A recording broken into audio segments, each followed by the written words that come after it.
네네. 아유, 반갑습니다. 저는 이제 빨숑의 생답사기 주인장이고요. 스마트 튜브 부동산 조사 연구소 소장 김학렬입니다. 반갑습니다. 네. 그러니까 이제 저희가 아시겠지만 1월 달부터 계속 했었는데 준비를 했었는데 계속 코로나 때문에 연기하다가 지난번에 3월 달에는 무관중으로 했었고요. 이번에도 무관중으로 해야 되나 싶었었는데 일부만 모셨습니다. 그래서 평소 때 모셨던 그 인원의 반만 모셨는데 아무튼 관중은 안 찍을 테니까 걱정하지 마세요. 하나 안 찍을 테니까 걱정하지 마시고요. 마스크는 그대로 유지해 주시면 좋을 것 같고 오늘은 그냥 심플하게 저희 특강들로만 구성을 하려고 합니다. 그래서 Q&A 시간도 일부러 안 받았고요. 지금 워낙 혼란하기 때문에 너무 케이스 바이 케이스가 너무 많더라고요. 전국의 국민들이 5,500만이면 지금 5,500만 케이스 바이 케이스가 나올 것 같아서 Q&A를 한다고 해도 모든 분의 만족들을 하실 수가 없을 것 같아서 전반적으로 좀 가장 많은 구성비를 차지하고 있는 것들 위주로 어떻게 좀 생각하면 좋은지 아까 말씀드린 대로 세금, 대출, 그다음에 청약 그리고 이제 기타 대체 투자가 있어야 될 거잖아요. 그런 얘기들을 가지고 나눠보려고 합니다. 혹시 저 카메라는 찍으시는 거예요? IMF거든요. 그랬구나. 언제 왔대? IMF는 예. 지금 도착한 것 같은데요. 그래서 일단 1부는 좀 일단 오신 분들 근황 토크 조금 하고 제가 이제 오늘 한 10분 정도만 미니 특강을 할 예정이고요. 2부에서는 바로 4명의 특별 연사분들 얘기를 할 예정입니다. 그러니까 조금 이제 평소 때보다는 조금 다운될 수 있는 분위기긴 한데 일부러 이제 코로나기 때문에 왁자질 거 축제 분위기로 하게 되면 또 이게 또 별로 안 좋게 보일 것 같아요. 그래서 이제 좀 이제 조용하게 그냥 방송을 녹음하듯이 치를 테니까요. 근데 진짜 오늘 왔는데 이거 하나는 꼭 질문해야겠다라고 하시는 분이 있으시면요. 제가 중간중간에 한번 Q&A 시간을 가질 테니까 그때 잘 정리해서 좀 질문해 주시면 좋을 것 같습니다. 아무래도 이제 그 해당 강의하신 분들한테 답변할 수 있는 질문들을 해주시면 좋을 것 같아요. 네, 알겠습니다. 그럼 이제 바로 시작을 해볼까요? 네, 그럼 제가 빨숑의 생답사기 공개 방송을 시작합니다. 그러면 일단 박수나 일단 한번 신나게 치고 한번 시작해볼까요? 네. 그럼 지금부터 빨숑의 생답사기 공개 방송을 시작하겠습니다.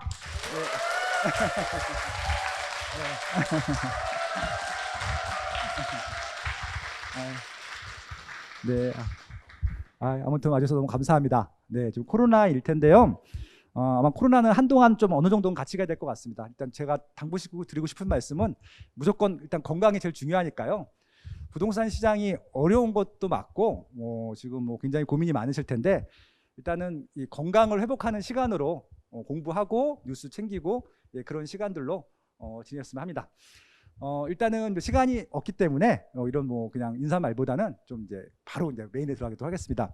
오늘 게스트분들도 일단 많이 안 모셨어요. 왜냐하면 이게 공간에 많이 모이는 것 자체가 문제가 생길 수 있는 여지들이 있기 때문에 좀 최대한 줄였고요. 오늘 특강을 해주시는 분들만 모셨으니까 그렇게 좀 봐주시면 좋을 것 같습니다. 맨 위쪽에 계신 맨 마지막 4부를 담당해 주실 이제 놀부 정영근 대표님이십니다. 최근에 놀부에 놀라운 그러니까 부동산 DNA라고 하는 책이 나왔고요. 나오자마자 바로 베스트셀러가 됐습니다. 그만큼 인지도가 많고 그리고 현직 아마 부동산 유튜버 중에서는 최다 유튜버 구독자 수를 보유하고 계신 인기가 많으신 분이죠. 아시죠? 그다음에 직방TV에서도 인기가 많고 요즘은 또 아파트 투어하는 것들 굉장히 재밌게 보여주시고 계신데 근황이랑 해주고 싶은 말씀이 있으면 말씀해 주시면 좋을 것 같습니다. 네. 네, 안녕하세요. 놀부입니다. 일단은 서울에 청와대는 빼고 제가 다 거래를 하려고 돌아다니고 있는데 일단은 요즘에는 빌딩 중심으로 보고 있고 법인 투자를 할 때 지금도 이제 주택으로 투자하는 거는 막혔지만은 최적화되어 있는 거는 빌딩으로 법인으로 접근하는 건 아직도 살아 있고 종부세 관련된 부분도 토지가액으로 80억까지는 종부세를 내지 않기 때문에 빌딩 쪽에 지금 가격 올라가는 평당가가 상당히 많이 올라가는 게 보이고 있고 특히 청량리 일대나 이따가 얘기를 드리겠지만 규제를 어떻게든 뚫어가지고 내 돈을 취직을 시켜주려고 열심히 노력하고 있습니다. 이따가 마지막 시간에 말씀드릴 텐데 여러분들도 지금 어떻게 해야 되는지 궁금하실 텐데 제가 또 솔루션을 말씀을 드리면 보시고 나도 저거 해보고 싶다 그러시면은 보시고 또 따라하시면 됩니다. 그럼 돈 법니다 무조건. 예.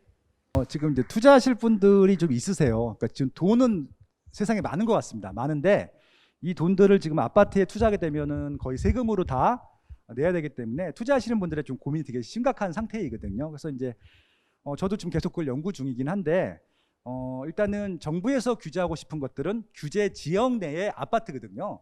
역으로 따지게 되면은 규제 지역 내 아파트가 아닌 것들은 한번 고민해 볼 필요는 있는 것들이잖아요. 그래서 방법이 두 가지인데, 하나는 비규제 지역 내 아파트가 하나 있고요. 규제 지역 내에서는 비아파트가 있잖아요. 아마 이제 그런 부분들에 대한 얘기를 아마 4부에서 해주실 것 같습니다. 저도 많이 기대하고 있고요. 두 번째 소개해드릴 분은요. 지금 아마 가장 바쁘신 분 중에 하나일 것 같습니다. 7월 10일 대책이 세금 대책이잖아요. 그래서 세금 부분들을 오늘 명쾌하게 풀어주시긴 하실 텐데 비과세를 만들어 드릴 수는 없을 것 같은데 제네시스 많이 모시고요. 오늘 아무튼 좀 재밌는 시간 갖도록 하겠습니다. 근황 좀 말씀해 주세요. 네. 네, 안녕하세요. 제네시스입니다. 반갑습니다. 사실은 이제 저 같은 사람이 좀 바빠지면 안 좋아요. 그쵸? 예, 뭔가 이렇게 규제가 많이 나오고 그래서 그런 건데, 지금까지 나왔던 거하고 좀 다른 건 뭐냐면, 제가 이제 16년부터 세금 강의를 계속 해왔거든요. 예, 그러면서 이제 세금 강의를 하면서, 이번엔 이게 나왔어요. 그런데 이렇게 하시면 돼요. 이번엔 이렇게 나왔는데 이렇게 하시면 돼요. 그리고 대부분은 제가 다 하고 있었어요. 저는 이게 말만 하는 게 아니라 제가 실제로 이게 세팅을 다 해놨기 때문에. 예, 그런데 안타깝지만 이번은 이게 나왔어요. 거기서 끝이에요. 무슨 말인지 아시겠죠? 그래서 이따가 좀 말씀드릴 건데, 우리 빠숑님도 말씀하셨지만 지금 각자 포지션이 지금 다 상황이 다 다르잖아요. 이분들 중에 좀 약간 대책이 없으신 분들이 있어요. 제가 몇몇 이야기를 들어보니까 그분들한테는 어떤 절세법, 투자처가 필요하지 않고요. 마음 내려놓기가 필요해요. 진짜로. 그래서 왜 그러냐면, 왜 그런지는 이제 조금 이따가 미니 특강에서 설명드리도록 하고요. 그럼에도 불구하고 우리는 계속 행복해야죠. 계속 행복하시고 투자 열심히 하시고 우리 빠세 많이 시청해 주시고 길을 한번 같이 찾으면 좋겠습니다. 고맙습니다. 세 번째 소개해드릴 분은요. 좀 세금만큼이나 아마 대출에 관심이 많으실 텐데 대한민국 최고의 대출 분야의 전문가라고 하실 수 있을 것 같습니다. 레오대출연구회 레오소의 김은진 대표님이십니다. 네. 안녕하세요. 저 닉네임 레오고요. 네, 반갑습니다. 저 같은 사람은 좀 바빠도 돼요. 그쵸? 그래서 많이 바빠서 많이 대출을 해드리고 싶은데, 정부에서 처음에 이제 금융 규제를 엄청 했었잖아요. 근데 이제 6월 17일 때도 조정적으로 확 묶으면서 역시 금융 규제를 했었는데, 이제는 안 된다라고 생각을 했는지 7월 10일 대책에서는 오히려 서민 실소유자 조건을 정말 1,000만 원어치 풀어줬어요. 그래서 이제 금융 규제는 조금 덜하지 않을까라는 생각이 들고요. 이런 상황들이 다 똑같다는 생각이 저는 항상 하거든요. 뭐 나만 대출 규제가 있는 게 아니고요. 쟤만 대출 규제 없는 거 아니니까 우리 모두 이 상황에서도 잘하는 법을 배우려고 여기 오신 거잖아요. 그러니까 열심히 공부하셔가지고 많은 수익 낼 수 있도록 제가 설명 잘 해드릴게요.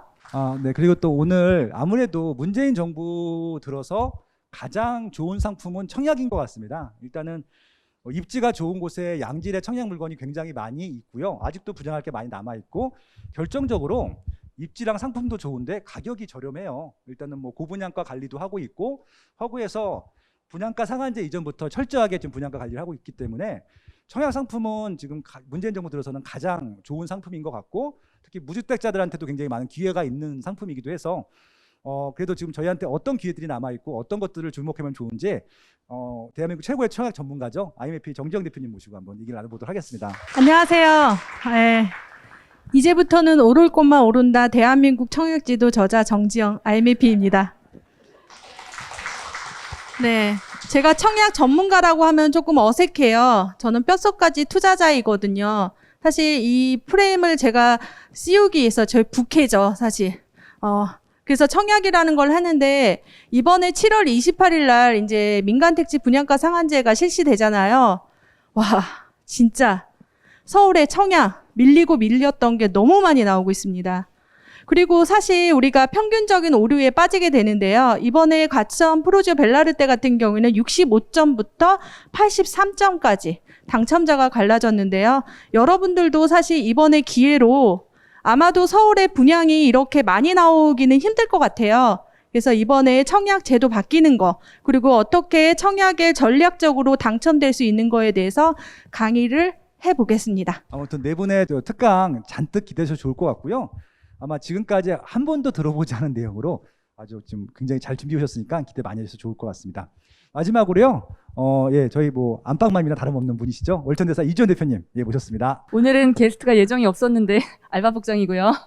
네, 요즘에는 그 탄식들이 좀 많으시고 좀 화들이 많이 나셔가지고 카톡방을 나가시는 분들도 많이 생겼어요. 단톡들이 많잖아요. 그 투자 모임들 이제 한두 분씩 나가시더라고요. 뉴스 매일 보면 좀 답답하고 일단 뭘 해야 될지도 모르겠고 사실 지금은 투자자는 투자자대로 아직 투자를 시작하지 않으신 분들은 안 하신 분대로 서로 지금 화가 많이 쌓여 있는 상태예요. 작년 같진 않거든요. 작년엔 서로 누가 너 뭘 안 사랬어? 막 이러고 이제 이거는 뭐 니네들 지금 질러놨으니까 지금 싸 이러면서 이런 것들 때문에 서로 융화될 수 없는 분위기에 부동산을 말하는 게 많이 조심스러워진 그런 분위기가 지금 딱 이 순간인 것 같아요. 그런데 여러분들이 그런 생각을 조금 탈피해서 지금 현재 투자자분들이나 다주택을 굉장히 많이 하시는 분들, 단기 투자를 많이 하셨던 분들한테는 지금 좀 어려운 상황이 맞습니다. 예, 먼저 그런 과정을 갖고 있는 상황에서 좀 더 세진 거고요. 근데 지금 막 진입하신 분들이 이런 말씀하시죠. 이 생에 이제 집은 못 살 것 같아. 나 이번 생에 집 못 살 것 같아. 또 하나 말씀하시면 내가 뭘 좀 해보려고 하니 대책이 왜 이렇게 쏟아져? 5월달 2개 나왔죠. 6월달 나왔죠. 7월달 나왔죠. 지금 올해 처음 부동산 투자 나오신 분들 너무 얼떨떨하시죠. 근데 이게 처음이 아니야. 스무 번이 넘어, 스무 번이.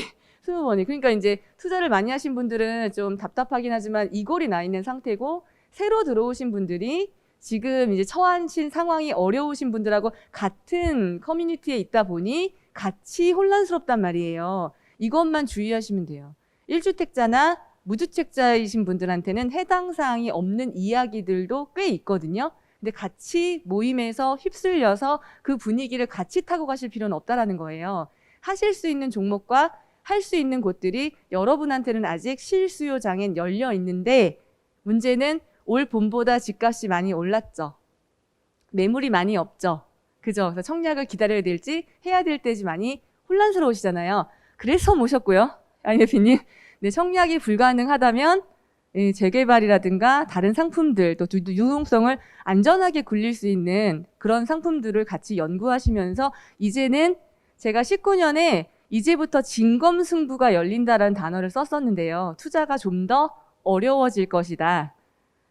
조금 더 공부를 해야지만 이득이 생기거나 공부를 해서 대비를 해둬야지 나중에 방어가 되는 그런 시장이 올 것이다라고 작년에 19년에 말씀을 드렸고 올해는 투자자와 실수요자 분들이 따로 노는 시장에서 헷갈리지 말자. 나의 포지션을 잘 찾아보자라는 말씀을 많이 드리고 있는데 여러분들이 그 속에서 매일매일 아침같이 세상에 독하신 분 어저께 출장을 가시면서도 새벽 6시 라이브를 하고 가셨어요. 그죠? 독해요 진짜. 네. 이 팔송의 세상답사기와 함께 여러분들이 이 혼돈한 시대의 방향과 중심을 잡으시고 내가 어느 포지션에서 어떻게 헤쳐가야 될지에 대해서 약간 그 노아의 방주를 탄 것 같은 느낌? 조금 흔들리는 이 장세에 그래도 좀 우리가 안전한 그런 안전장치 속에서 내가 알고 있으면 든든하거든요. 전 사실 이번 6.17 대책과 7.10 대책이 옛날 8.2 대책 때만큼 그렇게 저한테 힘들진 않았어요. 그거는 그 사이에 저를 단단하게 만들고 대비를 해두었기 때문인데 여러분들도 지금 흔들리고 힘드시다면 대비를 하시면 돼요. 단숨에 6개월 정도만 공부를 쫙 하시면 그 부동산 어린이, 불인이 탈출하실 수 있거든요. 오늘도 내용이 조금 고난이도일 수는 있어요. 7.10 대책이 중심이니까. 그렇지만 여러분들도 꾸준히 6개월 동안만 팟캐스트와 유튜브 계속 팔로우 하시면 안 어려우실 거예요. 그럼 이 답답한 마음, 내가 뭘 좀 시작해 보려고 했더니 왜 이렇게 대책이 나와? 이런 얘기가 안 나오실 거라는 거죠. 아, 그래? 그럼 쟤네들 투자 못해? 내가 한번? 이제 이런 마음으로, 그렇죠. 또 투자가 어려워지신 분들은 내가 무엇을 대비해야 될지, 무엇을 고쳐야 될지, 이런 방향으로 마음을 트시면 지금쯤 다 같이 무겁잖아요, 마음이. 그 무거운 마음을 같이 좀 해소하실 수도 있을 것 같아요. 많이 휩쓸리는 분위기니까 또 코로나 때문에 다운도 많이 됐고 정책도 계속 나오고 이 다운된 분위기 속에서 우리는 다운되지 말고 좀 길을 기운을 충전하는 그런 시간이 됐으면 좋겠습니다. 네. 그러니까 어떤 얘기를 해드릴까 저희가 매일매일 아침마다 뉴스 브리핑을 하는데 오늘은 그냥 뉴스 브리핑 하듯이 하려고 해요. 그러니까 일단은 오늘 금요일이라서 KB 부동산 지수가 나왔거든요. 예, 그래서 이제 그거 좀 브리핑 해드리면서 현재 시장이 어떤지 좀 정리를 해드리고자 합니다. 아마 이제 대부분 여기 오실 정도고 이 실시간으로 이걸 보실 정도라고 하면은 부동산에 대한 지식이 어느 정도 있을 거라고 생각을 합니다. 그래서 이제 그런 차원으로 좀 말씀을 드려볼게요. 지금 규제의 혼동 속에서 오를 곳은 오른다라고 하는데요. 그러니까 이것들은 불고의 진리였습니다. 한 번도 혼란스럽지 않았던 시기는 없었던 것 같고요. 그러니까 이게 시장이 좋으면 좋은 대로 혼란스러웠었고 시장이 좀 뭐 안정되면 안정된 대로 또 혼란스러웠거든요. 근데 이제 이런 말씀을 좀 드려보고 싶어요. 그러니까 이게 지금 막 어수선하고 위기가 왔다 하는 순간을 기다리시는 분들도 꽤 있다는 거 아세요? 그러니까 이게 지금 완벽한 정책도 없고 완벽한 시장도 없고 완벽한 투자자들도 없잖아요. 그러다 보니까 그냥 그 시장이 있다 보니까 우연히 내 앞에 뭐 기회가 오는 경우들도 있는 것들이잖아요. 그러니까 그런 것들이죠. 그래서 의연하게 시장을 바라보고 있으면 좋겠다라는 말씀을 드려보고 싶은 거예요. 아까 이제 그 월천대에서 이주연 대표께서 이렇게 말씀하셨는데 나는 파리 대책이 제일 어려웠다라고 말씀하셨잖아요. 그건 저도 100% 공감을 해요. 그게 왜 말씀이냐면은 저는 이제 20년 동안 이 시장에 있었어요. 2020년부터 해서 계속 2000년도부터 계속 있었는데 정책들이 계속 나옵니다. 솔직히 이제 1997년 IMF 이전에는 정책이라고 하는 게 특별한 게 없었거든요. 그 IMF 이후에 주택 시장을 좀 이렇게 좀 다져가는 과정 중에서 그때는 활성화 대책이 먼저 나온 거예요. 김대중 대통령 때. 그래서 모든 규제를 다 풀고 모든 투자 상품을 다 양성화합니다. 그러니까 이게 단절시킨 게 아니라 다 끄집어낸 거죠. 지금 우리가 투자하고 있었던 상품들은 다 김대중 정부 때 나온 겁니다. 분양권 전매하는 것들, 그다음에 임대사업자. 그때는 워낙 경기가 다운되다 보니까 뭐든지 살려야 되는 시기였었거든요. 그래서 그때부터 시작을 해서 김대중 대통령 때는 부동산 완화 정책에 나와서 모든 규제를 풀고 투자 상품을 장려하는 시기가 왔었던 것들이었고요. 그렇게 해서 너무 단기간에 올라가다 보니까 또 노무현 대통령께서는 또 굉장히 강력한 규제 정책들이 나왔었잖아요. 기억나는 게 831 정책이었던 것 같아요. 2005년도에 그렇게 강력히 규제를 하다가 결국은 그 규제 때문에 저는 이제 그다음 이명박 정부 때 다운이 된 게 아니라 가격이 너무 많이 올라갔기 때문에 좀 조정이 되기 시작했고 거기다가 금융위기까지 오는 바람에 거의 한 5, 6년, 7년을 또 이렇게 좀 뭐라 그럴까요? 침체기를 겪었죠. 이명박 정부, 박근혜 정부 초기까지. 그러다 보니까 또 박근혜 정부는 또 완화 정책을 폈잖아요. 빚을 내서 또 그전에 있던 규제들 다 없앤 다음에 빚을 내서 집을 사라고 했었죠. 투자도 양성했고 심지어는 뭐 양도세 같은 경우도 중과도 없었고 그러니까 영원한 투기적인 줄 알았던 강남 3구도 해제를 했고요. 뭐 분양권 전매도 풀어줬고 그랬었잖아요. 근데 다시 또 그것 때문에 가격이 오르기 시작하니까는 문재인 정부 들어서는 또 규제를 하고 있는 것들이고요. 계속 그것들의 반복이거든요. 그러면은 이제 그 센 대책들 속에서도 과거에는 어떻게 했는지를 한번 되돌아볼 필요는 있는 것 같아요. 근데 분명히 그때도 뭔가 움직임들은 있었고 뭐 투자를 계속 매일 해야 되는 건 아니잖아요. 뭐 그러니까 그런 시기들을 공부하는 시기도 있었다는 말씀을 드려보고 싶은 것들이죠. 결국은 이제 매년 지금 이제 대책들이 나오고 있는데요. 2017년도 문재인 정부 5월달에 취임을 하고 제일 먼저 나온 대책이 6.19 대책이었었잖아요. 예, 일단은 그거는 대책이 아니라 이런 식의 방향성으로 가겠다라고 선포를 했던 것들이죠. 그래서 본격적으로 나온 것들이 8.2 대책이었습니다. 제가 봤을 때는 문재인 대통령 정책들의 대부분 내용들은 8.2 대책에 다 담겨져 있습니다. 그러니까 지난 20년 동안 있었던 규제 정책들을 다 모아서 한꺼번에 투하했죠. 제가 봤을 때도 되게 대단한 정책이었던 것 같아요. 제 블로그 가시면 아마 그런 것들에 대한 제가 이제 논평들을 해놓은 것들이 있는데 결국 그 이후에 2018년도에 9.13 대책, 2019년도에 12.16 대책, 2020년도에 6.17 대책까지 해서 센 대책이 계속 나오긴 했는데 8.2 대책 이상 넘어가는 건 없었던 것 같아요. 그러니까 지금은 이제 8.2 대책을 디테일하게 설명한 대책들인 것들이죠. 그러니까 김용민 장관님께서 그러셨잖아요. 이건 네 번째 대책이라고. 네 번째 대책이 맞아요. 맞잖아요. 근데 제가 봤을 때는 네 번째 대책도 아니고 첫 번째 대책의 연장선이라고 봤던 것들이죠. 그렇게 되면은 결국은 규제의 혼동 속인데 매번 뭐가 발표되는 것처럼 보여도요. 단순화하면 좋겠습니다. 단순화. 그러니까 제가 제일 잘하는 게 단순화예요. 그러니까 굉장히 꼬이고 어려운 것들을 제가 쉽게 설명해 드리죠.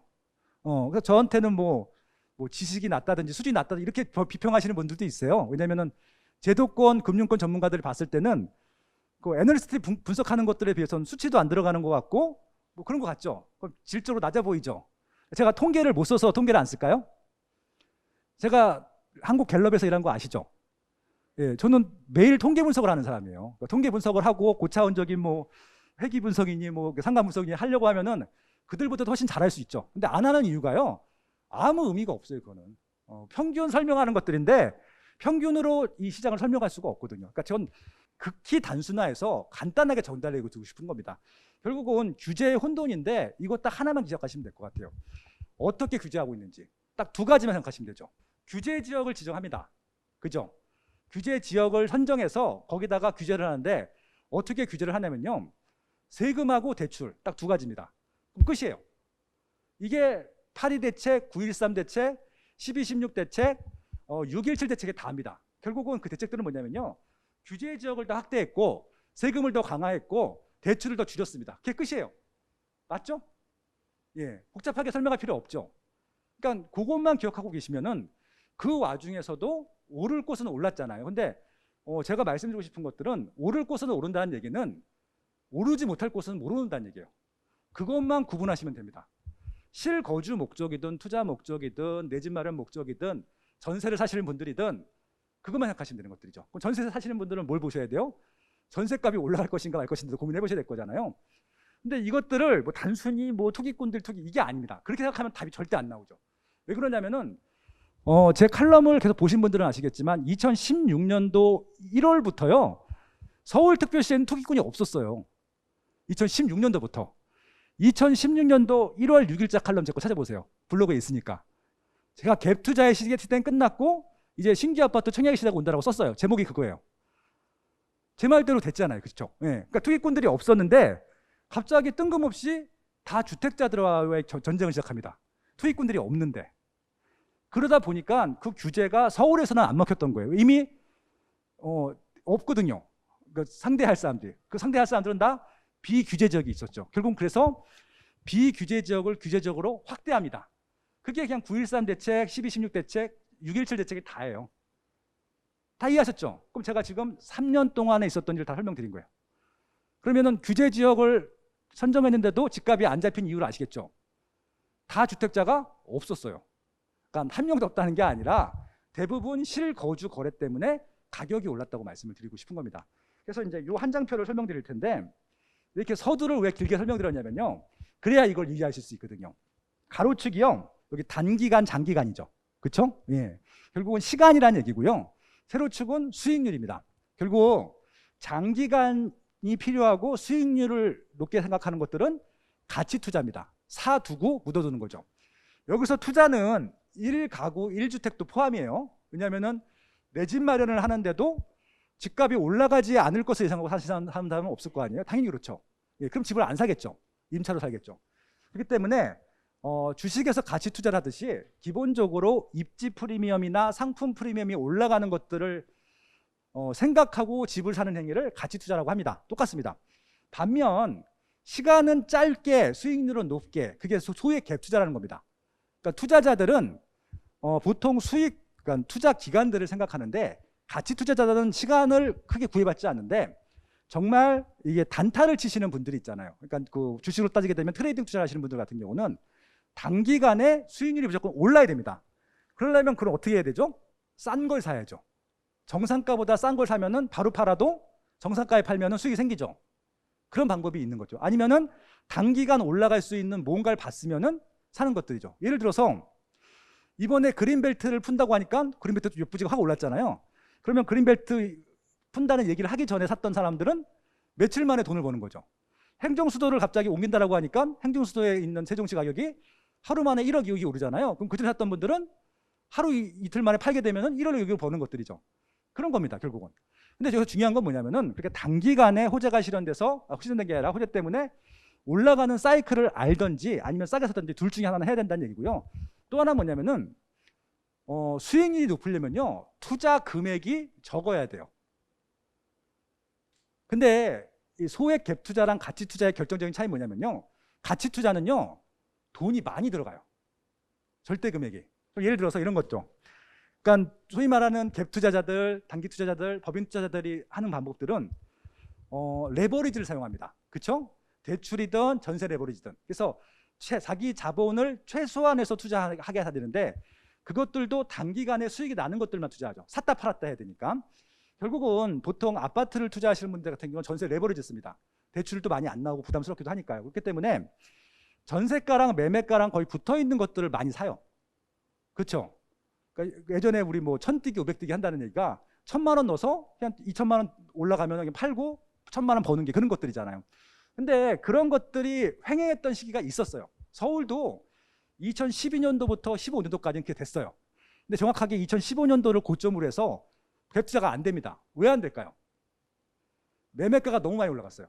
갭이 그 전까지는 1000만 원대였는데 억 단위로 올라가다 보니까 서울 갭 투자들은 다 어디로 가냐면요, 지방으로 갑니다. 그래서 16년도부터는 서울 갭 투자가 안 된다라고 선언을 했던 겁니다. 맞죠? 예. 그래서 결국은 소액 갭 투자자들은 단순합니다. 전세가랑 매매가랑 갭이 적은 지역에 단기간 올라갈 수 있는 지역들을 보통 공략을 하죠. 비규제적입니다. 그리고 이 규제 지역 내에서는 저게 안 되는 게 이미 중가가 세요. 2주택, 3주택자부터는 세금을 다 갖고 갑니다. 최소한 50% 이상을 갖고 가잖아요.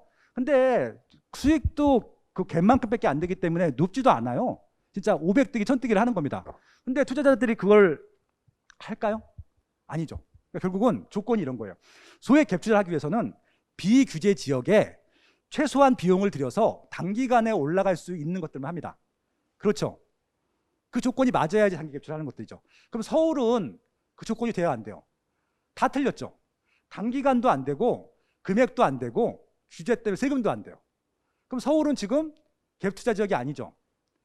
근데 자꾸 이상한 제도권 전문가들이 나와서 전세 대출을 받아서 그걸로 갭 투자를 한다는 거예요. 그건 말도 안 되는 논리거든요. 그렇게 하는 사람들이 있죠. 근데 서울은 그게 안 돼요. 지방은 가능하지만. 그러니까 자꾸 엉뚱한 제도권 전문가들이 시장을 막 호도합니다. 근데 그런 것들을 귀담아 들은 정책들이 나오는 거예요. 그러니까 그렇게 막 세팅을 하는 겁니다. 근데 그거하고 서울의 시장은 다른 거잖아요. 서울은 딱 이유가 하나예요. 수요가 너무 많아요. 가면 갈수록 더 많아져요. 인구가 줄면 줄수록 더 많아지고 가면 갈수록 서울이 더 많아집니다. 왜 많아질까요? 일자리가 많아지기 때문에. 이유 딱 하나입니다. 지금 신규로 생기는 일자리가 많은 건 아세요? 일자리가 줄어든다고 생각하시는 분들은 1차 산업, 2차 산업만 생각하시는 것들이고요. 3차 산업, 4차 산업 일자리는 지금 막 기하급수로 증가하고 있습니다. 엄청 많이 늘고 있어요. 특히 이런 언택트 일자리는 굉장히 많이 들어가고 특히 또 이런 온라인이나 IT 쪽은 계속 증가하고 있잖아요. 근데 그런 일자리들이 어디 지역을 따지면 어디서 증가하고 있을까요? 서울만 증가하고 있어요. 서울 역할을 하는 경기도권이랑.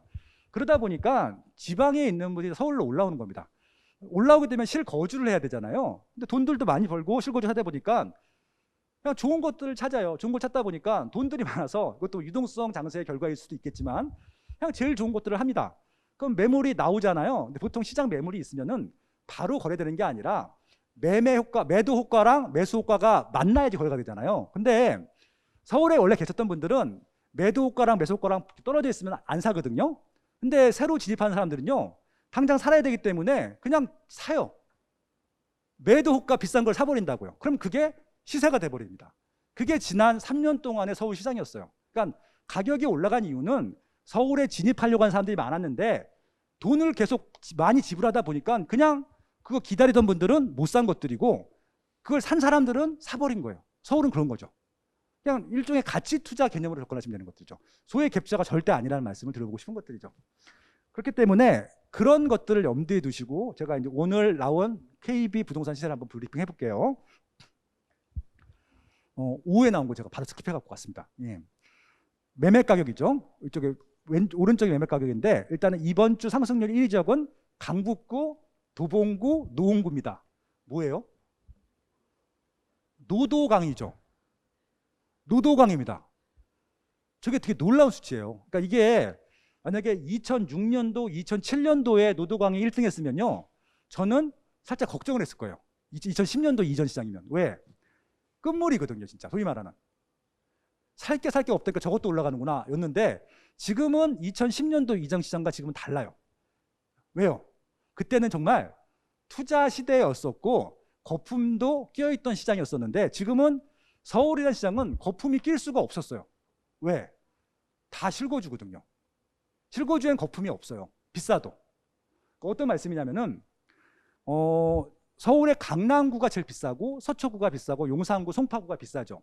그런 지역들은 이미 다 뭐 10억대, 20억대 넘어가잖아요. 그러니까 거기를 살 수 있는 층들은 있고 보통 서울의 중산층이라고 하면은 거기를 노리는 게 아니라 그냥 그 중위권 가격대들 있잖아요. 뭐 동작구라든지 영등포구라든지 뭐 양천구라든지 강서구라든지 이런 지역들 한번 더 훑어봅니다. 근데 거기 갔더니 거기도 가격이 많이 오르고 매물도 없다 보니까 그러면 그 중간 가격까지 찾았다가 없게 되면 어디로 가느냐면은 노도관 금강구로 가는 게 아니라 경기도로 가요. 순서가. 근데 경기도에 갔더니 어떤 일들이 벌어졌어요? 다 올랐어요, 경기도가. 그러니까 서울 규제하고 있는 동안에 경기도가 다 올랐습니다. 그러니까 그거는 이제 실수요도 있었겠지만 투자수요도 들어가는 역할들도 있거든요. 대표적인 지역이 용인하고 수원이었어요. 둘 규제되기 전에. 특히 수원은 이번에 지역이 지정된 거잖아요. 수원에 화서역 파크프루지오 아세요? 12억이에요, 12억. 거기 1,000만 원대도 안 됐던 시장이에요, 그 주변이다. 신규 아파트만 1,000만 원대였었고, 그게 1,600만 원에 분양하는데 말도 안 되는 가격이라고 했어요. 1,600이. 1,600이면 34평 하면은 5억대잖아요. 그게 말도 안 되는 가격이라고 했다는 게 12억이 됐어요. 그러니까 이제 싼 줄 알고 내려갔다가 처음에는 이제 뭐 분당 갔다가 분당 비슷해서 용인 갔다가 용인 갔더니 성북역 가니까 13억을 달래. 그래서 수원 내려가죠. 갔더니 12억을 달래요. 놀래갖고 다시 서울로 오죠. 출퇴근이 멀으니까. 그러니까 그렇게 있다 보니까 서울 중위권 지역 갔더니 아파트는 비싸고 그럼 전세도 살아야겠다고 찾아봤더니 전세 매물은 없고 그러다 보니까 결국 하위권 지역을 갖고 하위권 지역 갈 때 선택을 하는 거죠. 전세로 갈 것인가 매매로 갈 것인가. 근데 하위권 지역에도 전세가 없어요. 그러니까 중위권 지역에 갈 수 있는 경제적에 있는 층들이 하위권 지역에 매매를 합니다. 그게 노도관 금강구예요. 제가 지금 말씀드린 것 중에 투기 수요 있어요? 말 그대로 실거주 집을 찾은 거잖아요. 유랑을 합니다. 매물이 없어 시장에. 예. 그리고 노도관 금강구가 올랐다는 것은 서울뿐만이 아니라 경기도권, 인천의 서울 영향권에 있는 지역들에 매물이 없구나예요 지금. 그러면 이건 얼마나 심각한 거냐면요. 한동안은 이 집값이 올라가는 걸 막을 수가 없겠다. 왜냐하면 이건 규제로 잡을 수 있는 수요가 아니에요. 실수요기 때문에. 전세가 없어서 매매를 하는 거거든요. 그러니까 전세 샀다가 매매를 할 때는 한 단계 아래 지역들을 보죠. 한 단계 아래 지역들 매매가가 올라가게 되면 그 윗지역들 올라가는 거죠. 좀 그런 단계인 거거든요. 그래서 지금 노도관 금강구가 이번 주 1등했다는 것들은 하반기에 어떤 현상이 일어날 것인지에 대한 하나의 사인이라고 보시면 될 것 같아요. 웬만한 매매가, 웬만한 전세가는 다 올라갈 겁니다. 근데 어차피 투기꾼들은 투기 못해요, 서울은. 뭐 아시잖아요. 취득세가 12%, 양도세가 72%입니다. 합치면 84%를 내야 돼요. 거기다가 종부세가 6%라며요. 3년이면 18%, 합치면은 102%입니다. 3년 보유하고 있으면은 원금이 까져요. 아무리 수익이 많이 나도. 투자 안 하겠죠. 투자를 못 합니다, 지금. 결국 이건 다 실수요라고 보시면 될 것 같아요. 투자자들이 바보들이 아니에요. 일단 데니스 박님이 얘기해 주시겠지만 수익이 없으면은 투자를 안 하고요. 수익이 안 생기면요. 손절매를 합니다. 실수요랑 투자수요랑 가장 큰 차이점이 뭔지 아세요? 실수요는 손절매를 안 해요. 싸도, 그러니까 비싸도 손절매를 안 하고 내려가도 내가 산 가격보다 내려가도 손절매를 안 해요. 왜? 실거주를 해야 되니까. 근데 투자는요. 올라가면 올라가서 팔고요. 내려가면 내려가서 팔아요. 주식이랑 똑같은 것들이니까. 이해하시겠죠? 결국은 저건 다 실수요, 수요라고 보시면 될 것 같아요. 그래서 결국은 노도관 금강구 중에서 노도강이 올랐고요. 양천구, 중랑구도 노도강이랑 똑같아요. 같은 권역입니다. 근데 중랑구를 왜 뺐는지 모르겠어요. 그만큼 중랑구는 아예 소외된 지역이에요. 강서구, 계룡시, 남양주, 성북구, 안양, 마랑구일 텐데 어떤 말씀을 드리고 싶으냐면 양천구 같은 경우는 무슨 수요죠? 학군 수요죠. 예, 학군 수요입니다. 그래서 지금 노원구랑 양천구는 같은 패키지라고 보시면 될 것 같고요. 강서구도 학군 수요죠. 예, 그리고 마곡지구가 지난 상반기 상승장에서 비껴나 있었습니다. 마용성 오를 때 거의 같은 급이거든요. 마용성이랑 마곡지구랑. 근데 마용성이 많이 올라갈 동안에 좀 한동안 좀 뒤쳐져 있었는데 아마 그 갭을 채우기 위해서 실수요들이 싸다고 보고 들어갔을 것 같아요. 전세도 없고요. 계룡신자가 좀 이따 말씀드릴게요. 남양주도 지금 최근에 입주들을 많이 합니다. 다산신도시. 근데 그렇게 입주한 지역들은요, 지금 이제 팔 수 있는 시기잖아요. 신규 아파트는 팔 때마다 무조건 신고가입니다. 당연하겠죠. 왜 신고가일까요? 분양가가 싸기 때문에 그래요. 그러니까 만약에 분양가가 비쌌으면은 신고가가 안 나올 수도 있어요. 근데 지금 최근 3년 동안의 분양가는요, 시세보다 단 한 번도 비싼 적이 없었어요. 놀라울 정도로 많이 쌉니다. 그렇기 때문에 신규 아파트 입주돼서 첫 거래되면요, 무조건 신고가고 그 다음 거래될 때도 무조건 신고가입니다. 이해하시겠죠? 그러니까 저렇게 신규 아파트 입주가 많은 지역에 상승 순위 상위 지역에 있으면 저건 100%입니다. 신규 아파트가 하나 둘씩 거래가 되는 것들이고 그 아파트랑 가격차가 많이 벌어진 구축들이 거래가 될 때 따라가죠, 보통. 그런 거라고 보시면 될 것 같아요. 그리고 성북구 있죠. 성북구도 결국 노도관 금강구보다 한 단계 위지역이긴 하지만 아주 상위권 지역은 아닌데 똑같은 겁니다. 그러니까 상위권 지역 갔다가 성북구를 가는 거죠. 그러니까 성북구 가면 그래도 기름 뉴타운이 있고 장이 뉴타운이 있고 그렇잖아요. 조금 그래도 살만한 집들이 있기 때문에 강남 3구 마용성 못 갈 바에는 그 정도 입지를 선택하기도 하는 것들이죠. 그리고 이제 안양 만안구 같은 경우는 최근에 먼저 동안구가 먼저 올랐습니다. 합강 항상 학군지가 먼저 올라요. 강남구, 그다음에 양천구, 노원구가 오른 다음에 그 다음 지역이 오르거든요. 지난주까지 아마 동안구가 많이 올랐을 겁니다. 동안구가 뭐죠? 평촌, 학군지잖아요. 그러니까 이제 거기 충분히 오르고 매물이 없다 보니까 그 바로 옆부지인 만안구도 올라가는 겁니다. 실거주 수요라는 얘기죠.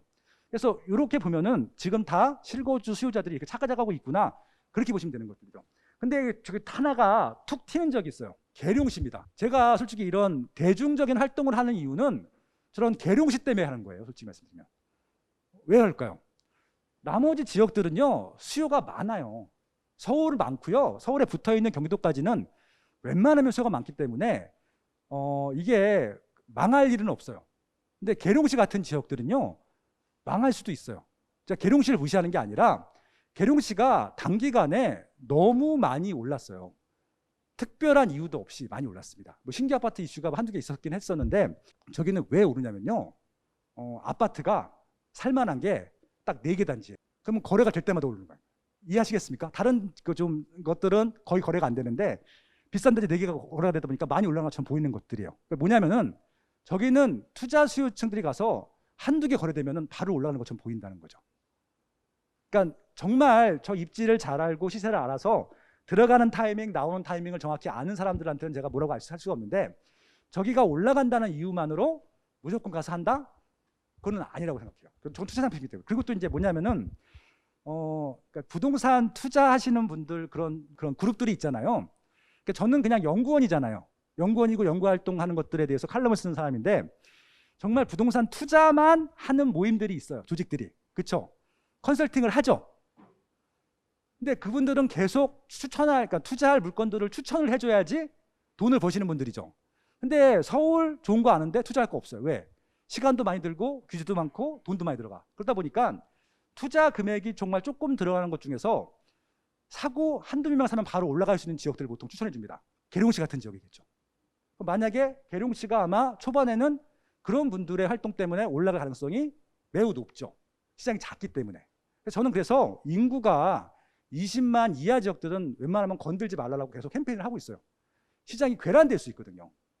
그렇죠? 그러니까 계룡시 같은 경우는 실거주 수요 때문에 저렇게 계속 올랐다라고 할 수 있는 지역이 아니에요. 실거주가 많은 지역이 아니기 때문에. 대전에 붙어 있잖아요. 그럼 대전이 지금 갑자기 규제적으로 묶였습니다. 그럼 당연히 비규제 지역으로 풍수 효과가 생길 텐데 바로 갈 수 있는 지역들이 있잖아요. 그러니까 이게 서울을 규제했을 때 경기도랑 가는 거랑 다른 차원이에요. 경기도는 수요가 많아. 근데 지방은요, 이렇게 대기 수요가 많은 지역들이 별로 없어요. 그러니까 늘 조심하셔야 된다는 말씀을 드리고 싶은 것들이죠. 그래서 이 상승 사이클을 시세를 보시면서도 그런 부분들을 좀 보시면 좋겠다라는 말씀 드리고 싶은 것들이고요. 또 하나, 이쪽은 이제 저쪽은 금주니까 전주 대비고요. 이쪽은 전년말 대비죠. 그러니까 1년 동안에 어떤 변화를 볼 수 있는지를 알 수 있는 수치죠. 세종시가 많이 올랐어요. 굉장히 많이 올랐습니다. 저 정도면. 세종시가 왜 많이 올랐습니까? 투기꾼들의 투기 때문인가요? 실수하고 싶은 사람들이 급증을 했죠. 그러니까 세종시 같은 경우는 이제 제가 일 때문에도 많이 가고 뭐 아시는 분도 많고 그래서 오늘 아침에도 통화를 한번 했는데 매물이 아예 없대요. 그러니까 조금 올라가다가 요즘 살짝 또 이렇게 보합이었었는데 정부에서 갑자기 행정수도를 옮기겠다라고 발표했었잖아요. 그저께. 갑자기 매물이 다 사라졌대요. 근데 그게 확정된 게 또 아니잖아요.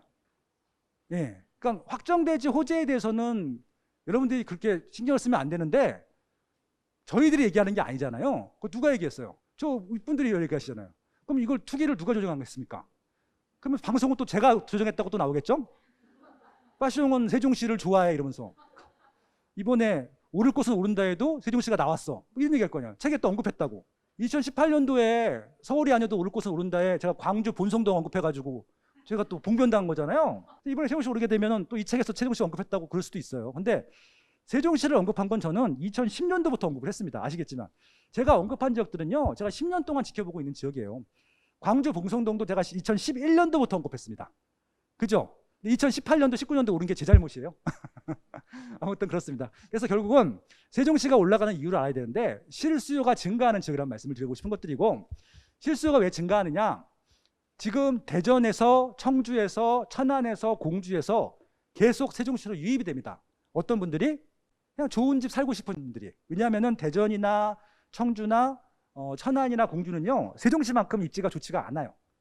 입지가 좋지 않다는 것들은요, 기반시설의 양은 더 많을지 모르겠지만 다른 지역들은 구도심이라서 선호시설과 비선호시설이 섞여 있어요. 근데 세종시는 혐오시설이 단 하나도 없어요. 계속 좋은 시설들만 들어오고 있는 것들이죠. 그렇겠죠? 그래서 세종시는 저희 이제 옛날에 강남구가 성장했을 시기가 있었습니다. 1975년도에 강남구가 런칭되고 20년 동안 성장을 해서 1990년도부터 강남이 지금의 위상이 됐거든요. 똑같습니다. 그때는 강남구 같은 경우는 20년 정도 걸렸는데 세종시는 불과 5년 만에 그냥 확 올라간 거야. 지금 막 실수요가 유입됩니다. 그렇죠? 지금 그렇게 보시면 되는 시장이라는 말씀을 드리고 싶은 것들이고요. 수원도 초반에는 투자자들이 들어갔는데 신규 아파트가 들어오면서 주변이 정돈이 되니까 실수요가 증가합니다. 그런 결과라고 봐주시면 될 것 같아요. 전세가가 올랐기 때문에. 나머지도 그런 식으로 보시면 된다는 말씀을 드리고 싶고요. 전세가입니다. 전세가에는 투기가 없죠. 이건 100%다 실수라고 보면 되는데 강북구 많이 올랐고요. 남양주시 많이 올랐고 송파구, 성북구, 광명, 그다음에 그 경기 광주, 네, 동작구, 강남구, 세종시, 계룡시가 올랐는데 여기서 주목해 보셔야 될 지역 중에 하나가 남양주시하고 광명시를 그리고 세종시입니다. 저기에 전세가가 왜 많이 올랐을까요? 왜냐하면 신규 분양받기 위한 수요도 추가됐죠. 일단 실거주 수요도 증가했지만 저 지역에 지금 계속 신규 아파트 입주 물량이 나오잖아요. 분양 물량이. 근데 현지 주민이 되게 되면은 당해라고 해서 기회가 한 번 더 있잖아요. 1순위 조건이. 그렇기 때문에 그런 부분들에 대해서는 이제 지금 전세자가 집중하고 있는데 아마 무주택자분들은 그게 되게 좋은 전략인 것 같아요. 제가 2년 전, 3년 전에 과천 지정타 한참 준비하고 있을 때 말씀을 드렸잖아요. 거기 있는 인구가 적기 때문에 가면은 무조건 1순위 된다고 말씀을 드렸습니다. 그게 제가 3년 전, 2년 전에 말씀드렸던 그런 지역들이어서 똑같은 전략입니다. 결국. 근데 사람들이 다 알죠. 그런 거 이제 서로 공유하지 않아도 3기 신도시를 내년부터 청약을 한다고 하니까 미리 들어가는 겁니다. 남양주도 마찬가지고. 남양주는 왜 들어갈까요? 6만 6천 세대 입주 물량이 제일 많습니다. 예, 그렇죠. 그다음에 또 고양시도 마찬가지일 거고, 부천 대장지구도 마찬가지일 거고, 하남 교삼지구도 아마 그렇게 보시면 될 것 같고요. 세종시도 그런가요? 세종시도 아직 분양을 안 끝냈어요. 네, 세종시에 지금 4생까지만 지금 마무리 단계고 5생, 6생은 아직 시작도 안 했잖아요. 그렇죠. 그렇기 때문에 분양 물량이 남았다는 것들이고요. 오늘 뭐 설명드릴 시간이 없기 때문에 다 말씀을 드리겠지만 제가 지금 언급한 지역들은 대부분 다 고분양가 관리 지역입니다. 고분양가 관리 지역은 뭐냐면요, 정부에서 수요가 많다라고 인정해가지고 분양가를 관리합니다. 그래서 무주택자들만 분양을 받을 수 있게 세팅을 해놓고요. 그다음에 지금 서민층을 위해서 분양가를 시세보다 낮춥니다. 그런 지역입니다. 그렇기 때문에 돈이 별로 없다 하더라도 큰 돈 없이 분양을 안전하게 받을 수 있는 지역들이 주로 저런 지역들이기 때문에 그걸 아시는 아마 무주택자분들은 지금 막 전세로 들어가고 있는 것들이죠. 그렇게 이해하시면 될 것 같아요. 이해하셨죠? 네. 마지막으로 이제 그 주요 지역들 시세 변화표 좀 말씀드리겠습니다. 이거는 서울 25개구의 전세 증감표입니다. 지금 2020년 1월 6일 첫 주부터 이번 주까지 했는데 결론부터 말씀드리면은 여기 지금 나오진 않았지만 이게 다 지금 상승이죠, 상승. 56주째 상승하고 있습니다. 지금 1년이 넘었죠. 제가 작년 4월 달부터 계속 언급했죠. 한 주도 빠짐없고 제가 언급했죠. 계속 올라간다고. 예. 근데 올해는 무조건 넘어가고요. 내년까지도 방법이 없어요. 그러니까 지금 정부 정책대로라고 하면은 전세 매물이 계속 없어지고 있죠. 왜 없어질까요? 그러니까 이런 얘기하면은 아마 이제 또 이 부동산을 안 좋아하는 사람들은 저를 또 되게 또 비판할 겁니다. 전세는요, 다주택자와 한 몸이에요. 맞나요? 다주택자가 없으면 전세가 하나도 나올 수가 없는 구조잖아요. 그러니까 제가 오늘 아침에 방송에서 말씀드렸잖아요. 해리포터의 볼드모트하고 해리포터의 관계라고요. 한 명이 죽으면 같이 죽어야 돼요. 그렇죠? 그러니까 지금 다주택자가 범죄자처럼 취급을 받으니까 그 얘기를 못 하는데, 사실 다주택자를 규제하면 규제할수록 전세는 줄어듭니다. 그러니까 아마 이것들은 정부에서 판단을 그렇게 한 것 같아요. 전세자들이 전세 물건이 없어져도 좋아라고 판단을 한 것 같습니다. 제 생각에는. 그렇지 않고서야 다주택자를 이렇게 철저하게 지금 없애는 전략으로 갈 수는 없는 것들이잖아요. 그렇기 때문에 한동안 전세 가격은 계속 올라갈 수밖에 없다는 것들이고, 그 결과가 바로 이겁니다. 점점 색깔이 진해지고 있죠. 그리고 지역들이 다 넓어지고 있죠. 그런 것들이죠. 결국은 이대로 아마 하반기 때는 진행이 될 거란 얘기고요. 다음은 이제 매매 시세인데요. 너무 놀랍게도요, 보세요. 조정이 되다가 2010, 그러니까 6월 15일 6일째 대책 나온 다음부터 색깔이 달라지죠. 6일째 대책 나온 다음부터 색깔이 달라집니다. 더 진해지죠. 더 조급해졌습니다. 그러니까 정부도 깜짝 놀라갖고 이번에 710 대책이 빨리 나온 거고, 공급 대책을 지금 매일 쏟아내고 있잖아요. 근데 여기서 이것들도 혼란스럽다고 말씀드렸죠. 확정된 공급 대책이 단 하나도 없어요. 갑자기 그린벨트를 풀겠다 하다가 막 싸우다가 안 푸는 걸로 했는데, 그럼 태릉 골프장을 붙겠대요. 근데 태릉 골프장도 그린벨트입니다. 방법이 없어요, 지금. 그래서 지금 계속 그 공급 대책도 나오는데 확정된 게 하나도 없기 때문에 실질적으로 과시화된 게 뭔가 없을 때까지는 이 색깔이 휘어지기가 힘들잖아요. 이건 다주택자들이 아니라고 제가 말씀드렸잖아요. 완전 실수요자들이기 때문에 이거는 다주택자 규제랑 상관이 없는 수요라고 보시면 될 것 같아요. 서울이 이렇고요. 부산입니다. 부산도 한참 조정이 되다가 지금 다시 조금씩 풀리고 시작하는데, 부산의 대장이 어디죠? 해수동. 해운대구, 수영구 한번 연적 보세요. 이거 먼저 움직이죠. 그러니까 동부상권이라고 하는데 그 지역은 지금 학군 수요지기도 하거든요. 그 지역부터 먼저 움직이는 지역이라고 보시면 될 것 같고요.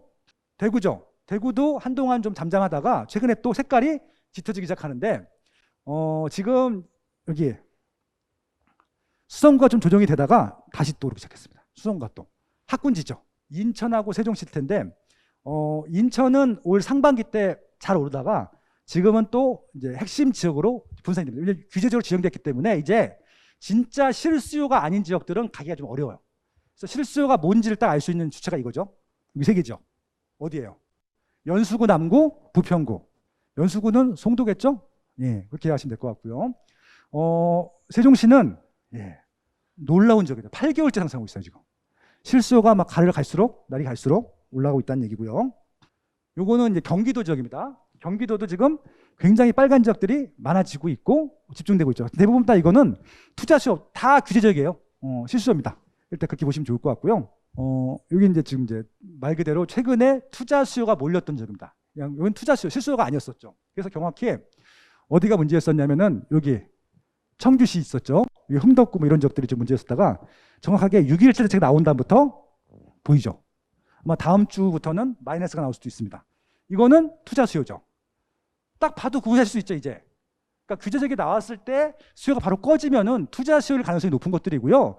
그냥 더 가게 되면은 오히려 매물이 적어지기 때문에 실수요 같은 경우는 더 몰리는 것들이죠. 그렇게 이해하시면 됩니다. 그러니까 수치만 봐더라도 다 알 수 있는 부분들입니다. 예, 이렇게 해서 제 시간을 마치도록 할 텐데요. 일단 어떤 말씀을 드리고 싶은 거냐면은 굉장히 뉴스를 보더라도 되게 더 헷갈린 것 같아요. 왜냐하면은 그러니까 제가 아침에 뉴스 브리핑하는 이유는 딱 하나입니다. 자꾸 저한테 물어봐요. 이 뉴스 어떻게 봐야 되냐고. 근데 대부분 전문가라고 하시는 분들도 거꾸로 알고 있는 겁니다. 그리고 더군다나 뭐냐면은 기자분들이 저한테 물어보잖아요, 매일. 그 뉴스 무슨 이슈가 터지게 되면은. 근데 그 기자분들이 쓴 거 보고 그걸 생각해서 또 저한테 또 물어봐요. 뭐냐면은 모르는 거예요. 어떻게 될지, 어떻게 해석해야 되는지. 그러니까 이게 왜 그러냐면 제가 말씀드렸잖아요. 통계 수치를 보니까 그래요. 그러니까 시장을 그냥 사람들이 왜 입지를 지금 돈을 더 많이 주고 선택할까? 지금은 왜 가격이 빠질까? 핵심을 집중해야 되는데 수치만 보고 자꾸 해석을 하려고 하다 보니까 답이 엉뚱한 결과가 나오는 것들입니다. 지금 서울에 왜 가격이 올라가는지 딱 이거 하나로 말씀드렸죠. 살고 싶어하는 사람들이 많은데 그 이유는 일자리가 증가하기 때문이라고 말씀드렸는데, 그렇게 기준을 갖고 가게 되면요 흔들릴 필요가 없다는 것들입니다. 그럼 결국 이 시점에서 우리가 뭘 해야 되느냐? 여기서 뭘 하셔야 돼요? 일단 집이 없는 분들은요 집을 사시는 게 맞을 것 같고, 그리고 잊어먹으세요. 그냥 한동안 부동산, 특히 아파트 투자 쪽으로는 하겠지만 잊어먹으면 될 것 같고요. 난 대신 투자에 관심이 있다라고 하면은 아파트, 그러니까 규제 지역 내 아파트 말고 규제 지역 내 아파트 이외에 지역이라든지 대체투 상품이라는 것들에 대해서 깊이 공부하는 시간이 있었으면 하는 것들 바람을 갖고 있고요.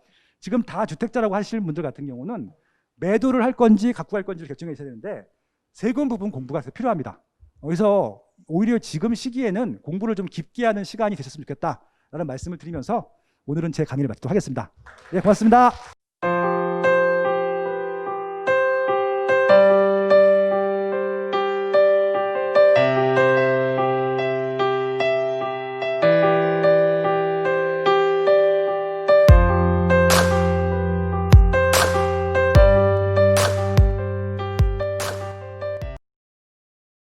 강력하고 즉각적인 조치를 이어나가겠다는 것을 이번에는 곧바로 집값이 오르는 상황이 연출되고 있습니다. 이른바 초양극화 현상이 우려된다는 겁니다. 초강력 규제와 부동산의 양극화 시대, 사야 할 부동산은 더 명확해지고 있다. 부동산 매매의 입지 선정과 돈 버는 핵심 입지 20곳을 완벽 분석한 이제부터는 오를 곳만 오른다. 인터넷 교보문고에서 이제부터는 오를 곳만 오른다를 검색하세요.